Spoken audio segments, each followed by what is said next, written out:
아멘. 할렐루야. 주위 분들도 인사하세요. 당신이 힘들 때 곁에 있겠습니다. 예, 광고를 좀 하나 드리겠습니다. 이 특세가 끝나고 곧바로 직장에 출근하실 분들이 계실 것 같고, 또 우리 학생들이 또 곧바로 학교를 가기 때문에 식사 준비를 좀 했습니다. 다 드실 준비는 안 했고요. 꼭 직장으로 곧바로 가실 분들, 또 학생들을 위해서 우리 장명희 권사님이 섬겨주시니까 예배 끝나고, 기도 끝나고 위에 식당으로 올라가시면 되겠습니다.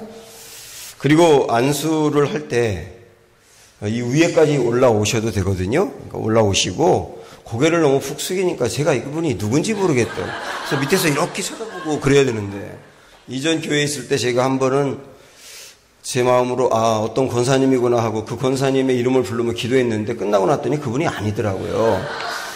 그래서 조금만 고개를 좀 들어주시면 좋겠습니다. 오늘은 큰 용사여라고 하는 제목입니다. 하나님은 이스라엘을 건져내기 위해서 사사를 보내기 전에 누구를 먼저 보냈다 그랬어요? 선지자를 먼저 보냈다 그랬죠. 선지자는 깨달음을 주고 하나님의 메시지를 전하는 말씀이다, 이렇게 이해하시면 된다고 했습니다. 선지자를 통해서 준 하나님의 말씀은 왜 이스라엘이 이토록 어려움을 당하게 됐느냐? 우상 숭배 때문이다. 하나님 한 분으로 충분하지 못하느냐? 그렇게 자신감이 없느냐? 내가 믿는 하나님에 대해서 자신이 없냐? 이렇게 물으시는 거였죠. 이런 이제 말씀을 주신 다음에 이어서 오늘 11절로 넘어옵니다. 이번에는 선지자를 보낸 다음에 사사를 보내십니다. 11절 말씀 시작. 여호와의 사자가 아비에셀 사람 요아스에 속한 오브라에 이르러 상수리나무 아래에 앉으니라. 마침 요아스의 아들 기드온이 미디안 사람에게 알리지 아니하려 하여 밀을 포도주 틀에서 다작하더니, 이렇게 하나님의 사자가 기드온이라는 사람을 찾아오는 장면이 나오는데, 이 기드온은 하나님이 보내신 이제 사사가 되는 겁니다. 지금 우리가 보고 있는 게 사사기 아닙니까? 이 사사에 대해서 잠깐 좀 정리하고 가겠는데, 사사는 이스라엘에 이때 당시에 왕이 없었거든요. 그래서 위기를 만나고 어려움을 만나면 뭔가 나라를 통제해서 위기를 구할 만한 지도자가 없는 겁니다. 그때 하나님은 위기 가운데 빠져 있는 나라를 건져내기 위해서 구원투수로 보낸 사람이 사사입니다. 이 사사는 대단히 평범한 사람들이 많이 있었거든요. 그래서 우리가 이제 이 사사기를 쭉 보면 어떤 사람은 왼손잡이였다 이렇게 나오는데, 이 왼손잡이였다는 말은 왼손을 정말 썼다는 얘기가 아니라 오른손을 못 썼기 때문에 왼손을 썼다는 뜻이에요. 장애가 있었다는 뜻입니다. 이 사람이 에훗이라고 하는 사사였죠. 그리고 드보라라고 하는 분은 여자였습니다. 이때 당시 여자가 사사가 된다는 것은 정말 있을 수 없는 일이었거든요. 근데 하나님은 평범한 주부였던 드보라를 통해서 민족을 구하시거든요. 그 다음에 입다라고 하는 사사는 우리나라의 홍길동 같은 사람이었습니다. 서자로 태어나서 모진 핍박을 받고 차별을 받으면서 결국 집에서 쫓겨난 사람이었거든요. 그 사람을 들어서 민족을 구하시지 않습니까? 그리고 오늘 우리가 보는 기드온이라고 하는 사람, 이 사람도 정말 자격이 안 되는 사람이에요. 조금 이따 보겠습니다만은, 그런 사람을 하나님이 불러서, 그 평범한 사람을 불러서 위기에 빠져 있는 나라를 구했다. 이 사람들을 사사라고 말한다. 그래서 저는 사사를 이렇게 정리하고 싶습니다. 사사는 어두운 시대에 하나님의 대안이었다, 이렇게 말씀드리고 싶어요. 어두운 시대에 하나님의 대안. 그들이 누구였다고요? 사사였다고요. 저는 이 새벽에 여러분들이 이런 그 비전과 소망을 마음에 품으시길 바랍니다. 주여, 나도 사사로 사용하여 주십시오. 어떤 사람은 위기에 빠져 있는 가정, 하나님을 믿는 사람이 없는 가정, 그 가정에 하나님이 사사로 쓰신다면 그를 통하여 가정을 건져내실 거예요. 어떤 사람은 교회를 세우고 복되고 부흥케 하는 사사로 쓰실 수가 있습니다. 교회 안에 어떤 사람은 청년부의 부흥을 일으키는 불쏘시개가 된다면 청년부의 사사가 될 거예요. 교회학교 교사 중에 사사도 있을 거고요. 이렇게 나를 사사로 사용해 달라고. 만약에 여러분의 직장이 지금 어려움에 빠져 있다면 주님, 저를 통하여 우리 직장에 하나님의 복이 임하고 하늘문이 열려서 이 직장의 사사로 나를 사용해 주십시오. 저는 기도합니다. 우리 교회가 큰 교회는 아니지만 이 청라 지역의 사사가 되게 하시고 그 다음에 교회의 사사가 되게 해주십시오. 저는 기도하고 있습니다. 이렇게 우리가 사사로 쓰임받을 소망이 있어야 되겠다 그 얘기예요. 그러기 위해서 여러분 이런 마음을 마음에 품으십시오. 한번 따라해 보실까요? 온도계가 되지 말고 온도 조절계가 되자. 온도계가 있고 온도 조절계가 있습니다. 비교해 보실까요? 온도계는 뭐냐면 만약에 실내의 온도가 20도가 된다면 온도계는 20도로 바뀝니다. 그러니까 온도계는 뭐냐면 상황에 끌려다니는 거예요.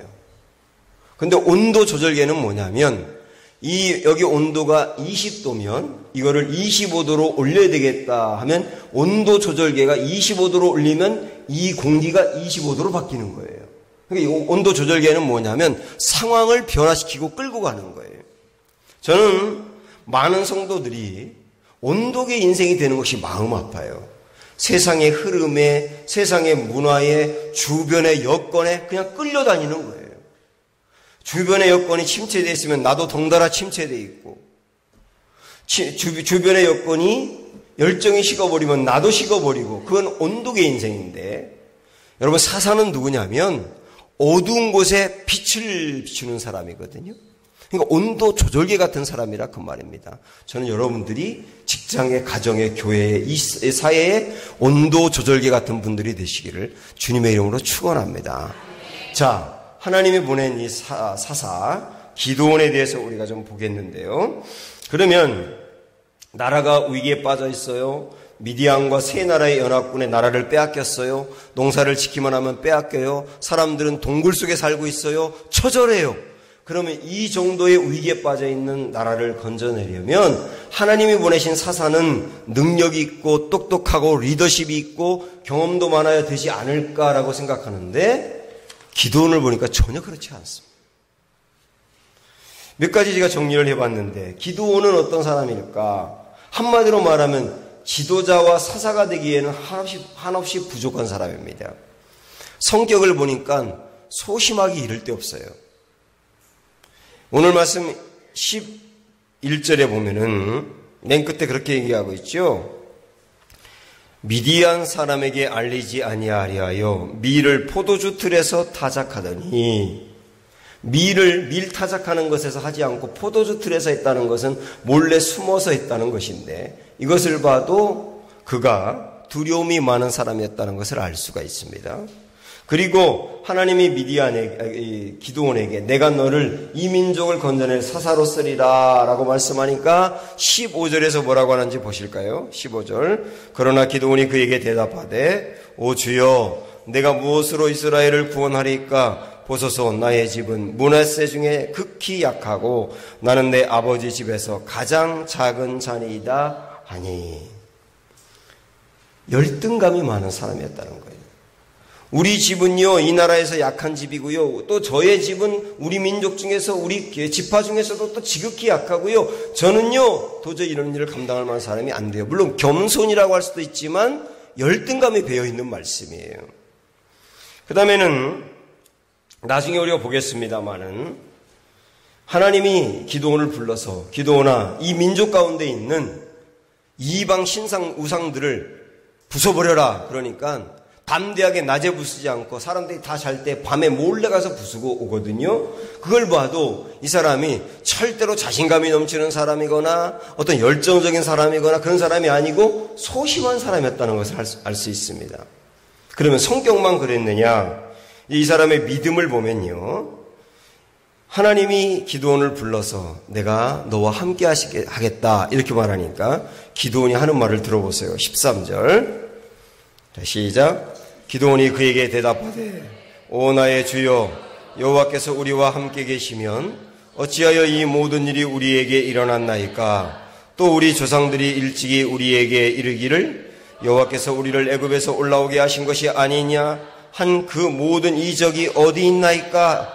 이제 여호와께서 우리를 버리사 미디안의 손에 우리를 넘겨주셨나이다 하니, 그가 하나님에 대해서 어떻게 생각하느냐 하면 지금 우리가 이런 어려움을 당하는 것은 하나님이 우리를 버렸기 때문입니다. 우리가 이런 고난을 당하는 것은 순전히 하나님 때문입니다. 이러는 거예요.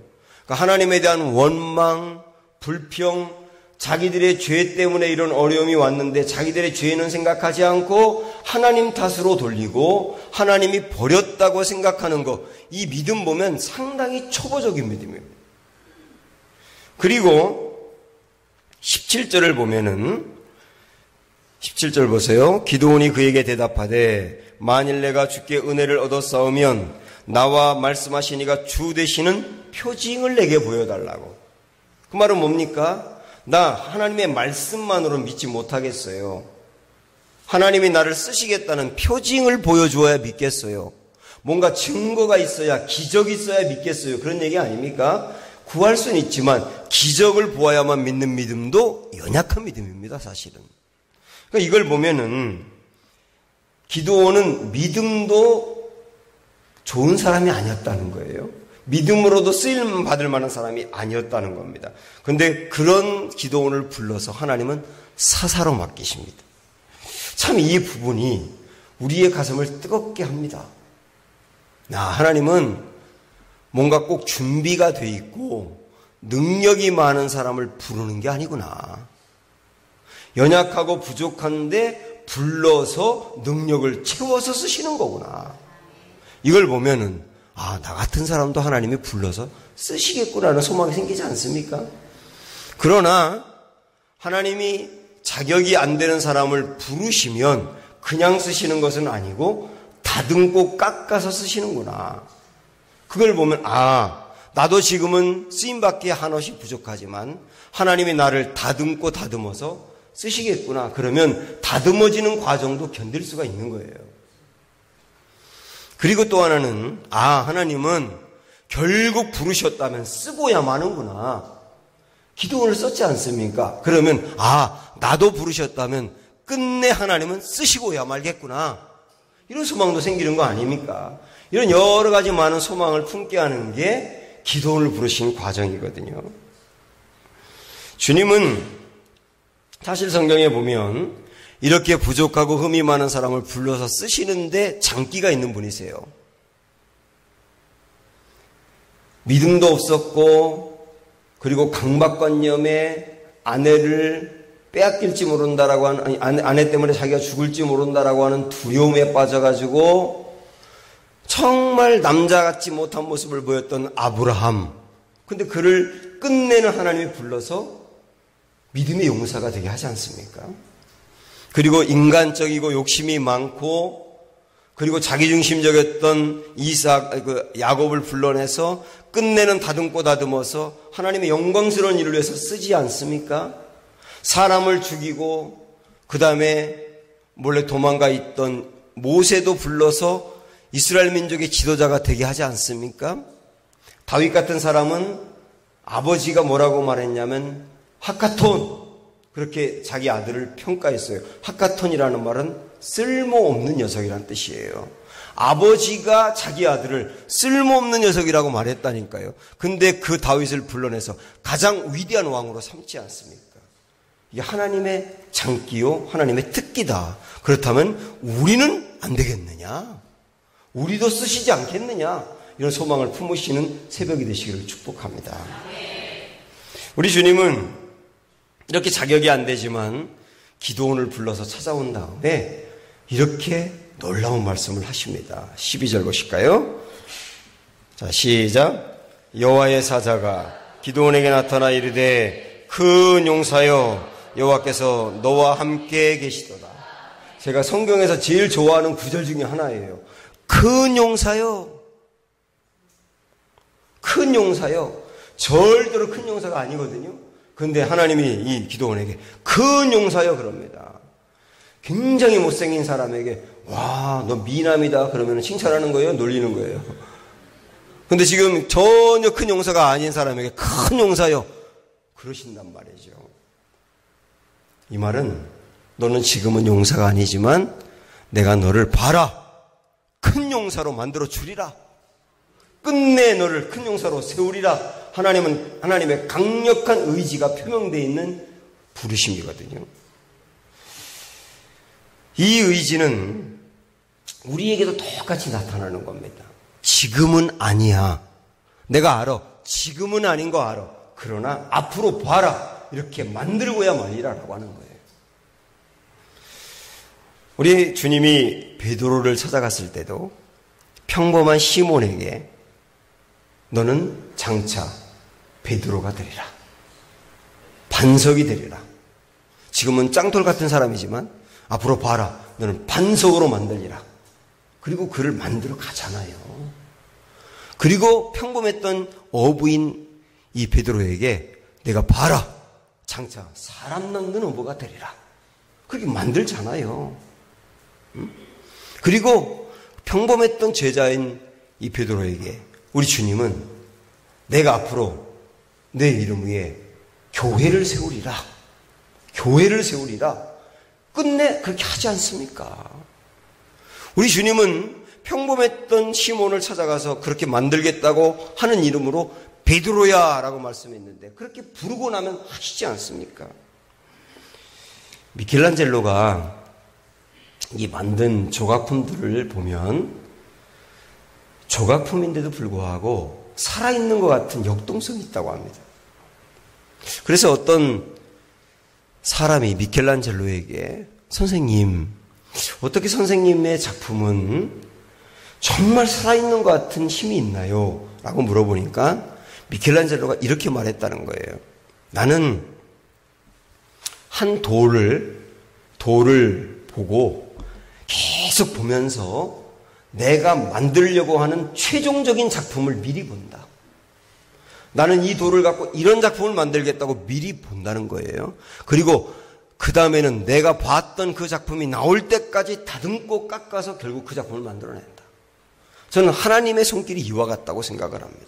사랑하는 여러분, 저를 포함해서 우리 모두가 지금은 부족할지 몰라도 하나님은 우리를 쓰시려고 하는 최종적인 모습을 미리 보셨다고 믿습니다.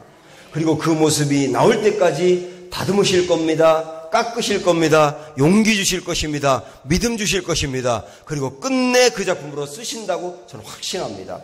이 소망을 품으시길 바랍니다. 제가 2001년도 7월 달에 청년들 목회를 처음 시작했는데 그때 너무 이제 부흥이 안 돼가지고 청년들 부흥이 안 돼서 한 해가 지나고 2002년도 4월쯤에 어떤 청년부 그 지도자들을 대상으로 하는 컨퍼런스에 참여를 했습니다. 쭉 이제 강의를 듣다 보니까 사례 발표라고 하는 시간이 있더라고요. 그 사례 발표를 대구에 있는 어떤 장로교 목사님이 하셨습니다. 근데 그 목사님이 하는 얘기가 뭐냐면 자기들의 청년부가 20명도 안 나왔는데 지금 100명이 넘게 나온다. 그러면서 자기가 어떻게 이 청년부 사역을 했는지 쭉 이야기를 하는 겁니다. 굉장히 부럽더라고요. 근데 그 사례 발표를 제가 듣는 순간 하나님이 제 가슴에 아주 너무나 선명하게 뭐라고 말씀하시느냐면 앞으로 봐라. 네가 이 자리에 서서 사례 발표하리라. 그런 마음을 딱 주시는 거예요. 근데 그 마음이 너무나 선명한 말씀으로 다가왔기 때문에 제가 그걸 놓칠 수가 없었어요. 주님, 지금은 우리가 형편없는 모습인데요. 제가 이 자리에 선다고요? 너 서리라. 너무나 분명하게. 근데 그때 이제 그 참여한 컨퍼런스에 참여한 분들 중에 그룹으로 나눠서 나중에 공부하는데 25명 이하 청년부, 50명 이하 청년부, 그 다음에 100명 이하 청년부, 200명 이하 청년부, 500명 이하 이렇게 나누는데 저는 맨 꼬발이 있는 25명 이하 청년부에 들어갈 수밖에 없었어요. 근데 저에게 주님은 이 자리에 서리라. 근데 참 놀라운 게요. 제가 2년 후에 그 자리에 섰어요. 그래서 사례 발표를 했어요. 20명 나오는 청년부가 80명 나오는 청년부를 부흥시키겠다는 의지로 그 단체가 비전 2080이거든요. 아니 02080이거든요. 젊은이 20명을 80명으로. 근데 제가 그 자리에 서서 사례 발표를 했다니까요. 그리고 2년 지난 다음에는 제가 감리교에 있는 연회마다 돌아다니면서 연회에서 청년부 부흥 발표를 했어요. 중부연회에서도 와서 했어요, 제가. 여러분 저를 너무 무시하지 마세요. 제가 이 청년부를 맡고 있었을 때 기도원 상태였어요. 도저히 부흥이 보이지 않았어요. 하나님이 저에게 이 자리에 서리라. 저는 그 말씀을 어떻게 받았냐면 큰 용사요 라고 불렀다고 믿습니다. 큰 용사요. 그리고 하나님은 정말 그 큰 용사가 되도록 다듬어서 쓰시는데 하나님의 그 놀라운 열심 앞에 손을 들 수밖에 없었습니다. 여러분 무엇이 두렵습니까? 교회에서 맡은 사역, 여러분이 직장에서 맡은 사역, 여러분이 하고 있는 일 지금은 미약할지 몰라도 저는 오늘 하나님의 말씀이 불덩이같이 여러분의 가슴에 떨어지기를 원합니다. 큰 용사요. 이 말씀을 여러분 간직하세요. 붙들고 기도하세요. 하나님이 여러분이 이끄시는 대로 따라가세요. 내가 하는 게 아니에요. 내가 무슨 능력이 키워서 되는 게 아니에요. 오늘 주님 말씀하시거든요. 어떻게 큰 용사로 만드실까? 자, 이 12절 말씀 다시 보세요. 이렇게 만드신다고 합니다. 시작. 여호와의 사자가 기드온에게 나타나 이르되 큰 용사여. 그 다음 뭐라고 말씀하십니까? 여호와께서 너와 함께 계시도다. 하나님이 나와 함께 계시면 가능하다는 겁니다. 내가 하는 게 아니라 주님이 나를 그렇게 붙들고 성장시키면 가능하다. 여러분 오늘 이 말씀 탁 붙드시길 바라고 저와 함께 마지막으로 이렇게 하는 겁니다. 12절 말씀을 보면서 이렇게 읽는 거예요. 12절 여러분 보세요. 제가 읽을게요. 여호와의 사자가 유석열에게 나타나 이르되 큰 용사여 그러셨거든요. 그 자리에 여러분 좀 붙여가면서 믿음을 한번 선포하는 겁니다. 시작. 여호와의 사자가 유석열에게 나타나 이르되 큰 용사여 여호와께서 너와 함께 계시도다. 이 말씀 붙드시는 새벽 되시기를 축복합니다. 날 세우시네. 우리 함께 찬양하도록 하지요.